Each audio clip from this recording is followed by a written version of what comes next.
नमस्कार. आवाज मीडियाच्या बातमीपत्रात आपले स्वागत. मी सीमा काळे. जे पाहिले तेच दाखवणारे या ध्येयाने चालू घडामोडींचा आढावा घेण्यासाठी पाहूयात आजच्या हेडलाईन्स. एक दुःखद बातमी.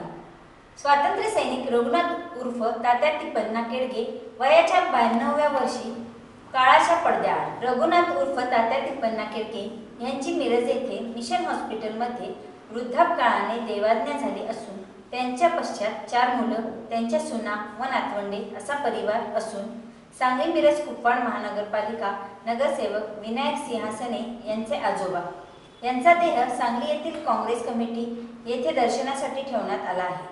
त्यांचा अंत्यविधी सावळज येथे करण्यात येणार आहे. दर्शनासाठी काँग्रेसचे अनेक मान्यवर उपस्थित होते.